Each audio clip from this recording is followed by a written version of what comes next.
నమస్కారం city news కి స్వాగతం. కేవలం మార్కులే ప్రామాణికంగా కాకుండా విలువలతో కూడిన విద్యాబోధన అవసరమని పూర్వ శాస్త్రవేత్త డాక్టర్ చందు సాంబశివరావు అన్నారు. శ్రీ సరస్వతి శిశు మందిర్ పట్ట ప్రధానోత్సవం స్థానిక తెనాలి రామకృష్ణ కవి కళాక్షేత్రంలో నిర్వహించగా ఆయన ముఖ్య అతిథిగా పాల్గొన్నారు. డాక్టర్ సామల లక్ష్మణ్ బాబు అధ్యక్షత వహించగా కొత్త సుబ్రహ్మణ్యం, వెంకట సుబ్బారావు, కోడూరు రమాదేవి, ఎర్రంశెట్టి హనుమంతరావు, డాక్టర్ అవ్వారు లత తదితరులు మాట్లాడారు.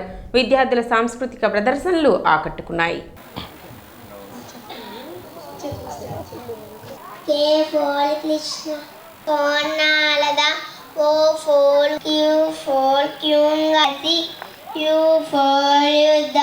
X for syllabdi.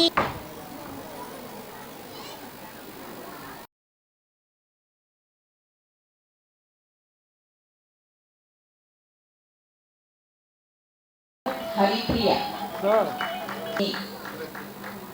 Durga Venkata.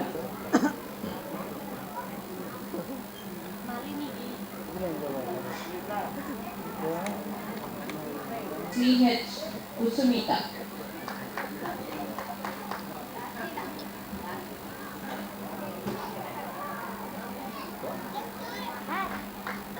Okay.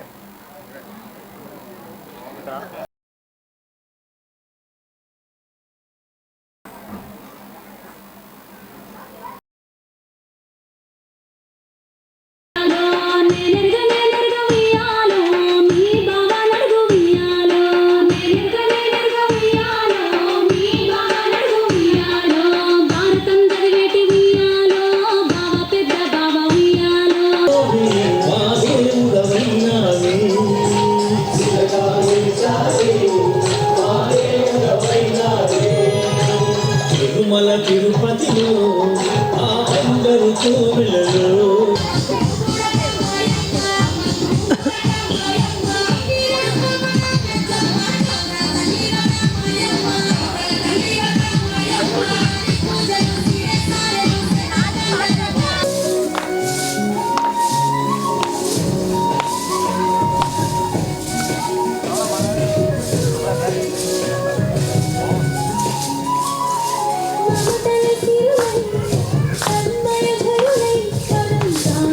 Shri Saraswati శిశు మందిర్ సుల్తానాబాద్ రెండవ గ్రాడ్యుయేషన్ కార్యక్రమాన్ని ఈరోజు విజయవంతంగా రామకృష్ణ కవి కళాక్షేత్రంలో నిర్వహించుకుంటున్నాం. మా విద్యార్థులు సంవత్సరం పాటు కృషి చేసి విజయవంతంగా ఆయా తరగతుల్ని పూర్తి చేసుకొని నెక్స్ట్ క్లాస్కి ప్రమోట్ అయిన సందర్భంగా ఈ కార్యక్రమాన్ని ఏర్పాటు చేయడం జరిగింది. ఈ కార్యక్రమం ద్వారా సంఘటిత శక్తిగా మనం ఎలా ఎదుగుతాం, తల్లిదండ్రులు, మాతాజీలు, విద్యార్థులు అందరూ కలిసి సమిష్టిగా కృషి చేస్తేనే మనకి విజయం సాధ్యమవుతుంది అనే అంశాన్ని మనం ఇక్కడ రుజువు చేసుకున్నాం. విద్యాభారతి గురించి సరస్వతి శిశు మందిర్ ఎన్ని ఉన్నాయో సుబ్బారావు గారు మీకు విశ్లేషించారు. దేశం మొత్తం మీద ఎన్ని ఉంటాయి, దాని విలువ తెలుసుకోవాలి మనం. అలాగే డాక్టర్ సాంబశివరావు గారు ఇస్రో శాస్త్రవేత్త, నాసాలో కూడా పనిచేశారు. అంత గొప్పతనం అది మీకు పిల్లలు కొంతమందికి అర్థం కాకపోవచ్చు. నాసా అంటే ఏంటి, ఇస్రో అంటే ఏంటో. అంటే అది ఆయనకి కొన్ని నమస్కారాలు చెప్తూ, ఎందుకంటే వారు మన పక్కన చదవడంలో చదువుకున్న అనంతరంలో చదువుకున్నామని చెబుతున్నారు.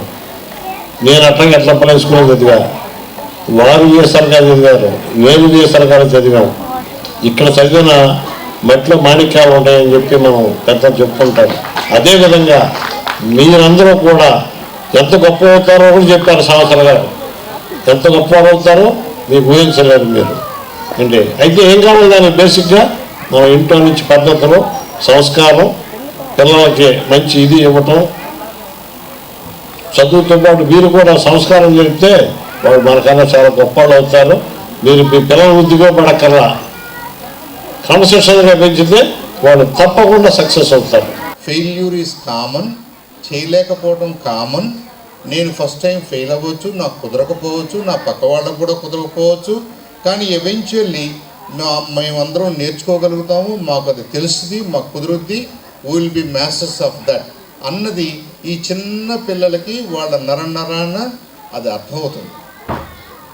ఇది చాలా ఇన్వాల్యుబుల్ స్కిల్ కింద లెక్క. ఈ పర్సివిరెన్స్ లేకపోతే మనం ప్రయత్నం చేసి మనకు కుదరలేదు కాబట్టి, మనం ప్రయత్నం చేస్తే మనం ఫెయిల్ అయ్యాం కాబట్టి, మనం అనుకున్నన్ని మార్కులు రాలేదు కాబట్టి, మనకంటే పక్క వాళ్ళకి ఏదో మార్కులు వచ్చినాయి కాబట్టి వీళ్ళు ఏమవుతారు, ఈ తరఫీదు లేని వాళ్ళు వెంటనే మనలో ఏదో ప్రాబ్లం ఉందనే డెసిషన్కి వచ్చేస్తారు.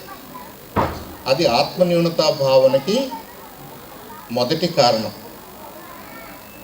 ప్రయత్నం చేయాలని, ప్రతి ప్రయత్నం సక్సెస్ కాకపోవచ్చని, మీరు కన్సిస్టెంట్గా పర్సిస్టెంట్గా ప్రయత్నం చేస్తే ఎవెన్చువల్గా సక్సీడ్ అవుతారని, అది అర్థం కావడానికి మనం ఈ పెద్దవాళ్ళను కూర్చోబెట్టి 10 నిమిషాలు ఏదో మాటలు చెప్పినంత మాత్రాన వాళ్ళకి ఆ ఫీల్ రాదు. వాళ్ళ బాడీలో సిస్టమ్, వాళ్ళ భౌతిక సిస్టమ్ కానివ్వండి, వాళ్ళ మానసిక పరిస్థితి కానివ్వండి, దానికి తర్ఫీదు పొందదు. కాబట్టి చిన్నపిల్లల్ని మనం ఆటలాడుకోవడం ద్వారా, సంగీతం నేర్పడం ద్వారా, డ్యాన్స్ నేర్పడం ద్వారా, పాటలు పాడించడం ద్వారా, ఇంకోటి చేయడం ద్వారా, టీం వర్క్ చేయించడం ద్వారా ఈ పర్సివరెన్స్ని మనం నేర్పిస్తాం, పర్సిస్టెన్స్ని మనం నేర్పిస్తాం, గెలుపోవటంని అర్థం చేసుకోవటాన్ని నేర్పిస్తాం, తట్టుకోవటాన్ని నేర్పిస్తాం.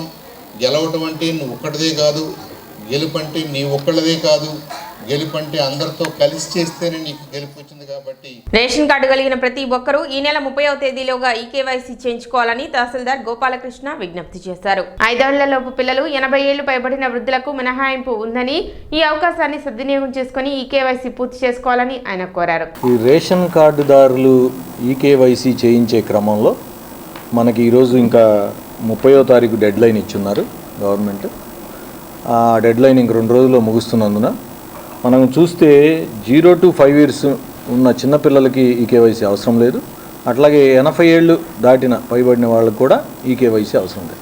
మన మండలంలో, తెనాలి మండలంలో అర్బన్ రూరల్ కలిపి 0 to 5 years ఉన్న వాళ్ళు పిల్లలు 1771 మంది ఉన్నారు.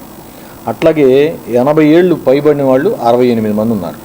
ఈ 2 నెంబర్లు కాకుండా ఇంకా మనం బ్యాలెన్స్ చేయించాల్సింది 8798 మంది ఇంకా మనం ఈకేవైసీ తీసుకోవాల్సింది ఉంది.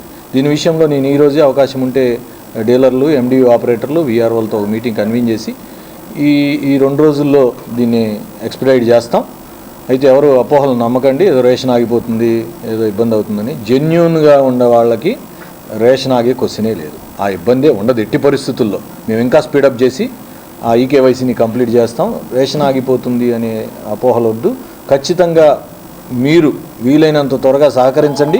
దగ్గరలో ఉన్న మీ ఎండియూ ఆపరేటర్ని కానీ, మీ రేషన్ డీలర్ని కానీ, అట్లాగే వీఆర్ఓని కానీ ఎక్కడైనా వారిని ఇమీడియట్గా సంప్రదించి మీ ఈకేవైసీ చేయించుకోండి. ఇది నా విజ్ఞప్తి. ఎక్కడైనా ఎవరైనా డీలర్ కానీ, ఎండియూ ఆపరేటర్ కానీ, వీఆర్ఓ కానీ మీకు స్పందించలేదు అంటే డైరెక్ట్గా తహసీల్దార్ నెంబర్కే కాల్ చేయండి, మీకు ఆ ఫెసిలిటీ ఇస్తాము. ఖచ్చితంగా త్వరగా మన మండలంలో ఈకేవైసీ అయ్యే విధంగా మీరందరూ సహకరించాలని విజ్ఞప్తి చేస్తాం. వేసవి కాలంలో పశువులలో వచ్చే ఉత్పాదక లోపాలను నియంత్రించేందుకు తగిన జాగ్రత్తలు తీసుకోవాలని అంగలగుదురు పశు వైద్యశాల వైద్యులు అనుష తెలిపారు. వేసవి తాపానికి, అధిక వేడికి పశువులు గురి అవడం వలన ఉత్పాదక లోపాలు సంభవించడంతో పాటు మరణాలు కూడా సంభవించవచ్చునని తెలిపారు. ఇటువంటివి నియంత్రించేందుకు తగిన జాగ్రత్తలు పాటించాలని ఆమె సూచించారు. వీలైనంత మేర పశువులను షెడ్లలోనే మేపుకోవాలని, మేత కోసం ఆరు బయటకు తీసుకువెళ్లే పశువులను సాయంత్రం వేళలో లేదా ఎండ తీవ్రత తక్కువగా ఉన్న సమయంలో తీసుకువెళ్లాలని తెలిపారు. వేసవి కాలంలో పశువులు ఇబ్బంది పడకుండా, ఉత్పాదక లోపాలు కలగకుండా మనం ఎటువంటి జాగ్రత్తలు తీసుకోవాలనేది కొంచెం చర్చించుకుందాము. మనకి ఈ ఎక్కువ ఎండల వల్ల కానీ, ఈ పశువులు ఎక్కువగా ఈ తాపానికి, అధిక వేడికి గురి అవటం వల్ల ఉత్పాదక లోపాలు అంటే ప్రొడక్షన్ లాసెస్ మాత్రమే కాకుండా కొన్ని సందర్భాల్లో మరణాలు కూడా సంభవించవచ్చును. కాబట్టి ఇటువంటి అనివార్య కారణాలు ఏమీ జరగకుండా మన పశువులు మనం జాగ్రత్తగా చూసుకోవాలని కొన్ని సూచనలు పాటిస్తే జాగ్రత్తగా సరిపోతుంది. ఇందులో కొన్ని వచ్చేసి, మొదటగా మనం పశువుల్ని ఎక్కువ శాతం వీలైనంత వరకు షెడ్లలోనే ఉంచి మేపుకునేటకు ప్రయత్నించాలి. లేదు పచ్చిమేత కోసం బయటకు వెళ్ళే అలవాటు ఉన్న గేదెలని మాత్రం అయితే మార్నింగ్ చల్లవేళలో కానీ లేదా సాయంత్రం చల్లవేళలో మాత్రమే వాటిని బయటికి తీసుకెళ్తూ ఉండాలి. రెండో విషయం వచ్చేసి, మనం ఈ పశువుల్ని ఒక చోట పెట్టి మేపుతున్నప్పుడు ఆ షెడ్లలో కూడా చుట్టూ ఎక్కువగా చెట్లు ఉండే విధంగా, లేదంటే షెడ్లు లేని వాళ్ళు చెట్ల నీడలో గేదెలను కట్టేసుకుని ఉండాలి. సరాసరి ఎండలో గేదెలను ఎటువంటి టైంలో, ఎటువంటి పరిస్థితుల్లో కట్టేయకూడదు.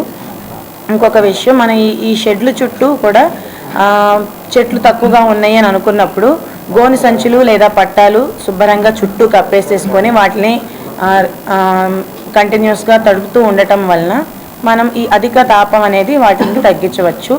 రెండో విషయం వచ్చేసి మనం ఇచ్చేది ఎక్కువగా ఎండుమేత కొంచెం తగ్గించి ఎండవేళల్లో అనేది ఎండుమేత ఇవ్వకూడదండి. ఎండుమేత ఎప్పుడైనా చల్లవేళల్లోనే గేదెకు మేపుకుంటూ ఎక్కువగా ఈ ఎండవేళల్లో పచ్చిమేత కానీ నీళ్ళతో తడిపిన దాణాని ఇవ్వాలి. అప్పుడు గేదెలు ఎక్కువగా డీహైడ్రేషన్కి లోనవ్వకుండా ఉంటాయి. రబీ సాగు పంటల అనంతరం పొలంలో వేసవి దుక్కి చేసుకోవాలని మండల వ్యవసాయ అధికారి ప్రేమ్ సాగర్ తెలిపారు. వేసవిలో పొలాన్ని లోతుగా దున్నటం వలన భూమిని సారవంతం చేయడానికి, చీడపీడలను నియంత్రించడానికి, వర్షపు నీరు నేలలోకి బాగా ఇంకేలా చేయడానికి ఉపయోగపడుతుందన్నారు. పురుగుల గుడ్లు, ప్యూపాలు సూర్యరశ్మి తాకిడికి చనిపోతాయని, కలుపు మొక్కలు తొలగిపోతాయని తెలిపారు. పంట దిగుబడి పెరుగుతుందని చెప్పారు. మీరందరూ ఈ వేసవి కాలంలో కోసేసిన వెంటనే, మొక్కజొన్న విరిసిన వెంటనే, జొన్న కోసిన వెంటనే దయచేసి వేసవి దుక్కులు చేయవలసిందిగా కోరుతున్నాం. వేసవి దుక్కుల వల్ల ఉపయోగాలు ఏంటంటే లోపల ఉన్న ఏదైనా క్రిమికీటకాల లార్వాలు కానీ పిప్పాలు కానీ బయటకు వచ్చి చనిపోతాయి.